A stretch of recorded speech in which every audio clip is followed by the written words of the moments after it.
ফিসকে আবারও আইপিএলে ফিরিয়ে নিতে বিসিবির কাছে হাত পেতেছে ভারতীয় ক্রিকেট বোর্ড। তবে বিসিবির সোজা সাপটা উত্তর, এখন অনেক দেরি হয়ে গেছে। ভারত মাথা নত করলেও নিজেদের সিদ্ধান্তে অনড় বিসিবি। মুস্তাফিজকে আর আইপিএলে দেওয়া হবে না, ভারতে বিশ্বকাপও খেলতে যাবে না টাইগাররা। আরো শুনুন প্রতিবেদনে।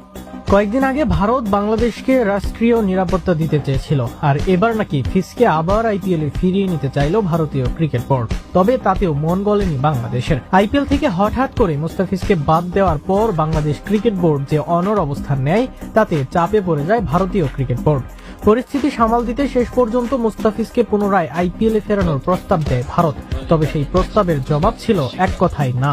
জানা যায়, মুস্তাফিজকে আবার আইপিএলে খেলার সুযোগ দেওয়ার বিনিময়ে ভারতে অনুষ্ঠিতব্য বিশ্বকাপে বাংলাদেশের অংশগ্রহণের বিষয়টি সামনে আনে বিসিসিআই। কিন্তু বিসিবি শুরু থেকেই জানিয়ে দেয়, বিষয়টি আর আলোচনার পর্যায়ে নেই।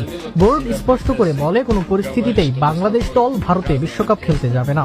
উল্লেখ্য, আইপিএল এর মিনি নিলামে 9,20,00,000 রুপিতে মুস্তাফিজকে দলে নেয় কলকাতা নাইট রাইডার্স, কিন্তু পরে বিসিসিআই এর নির্দেশনায় তাকে দল থেকে বাদ দেওয়া হয়।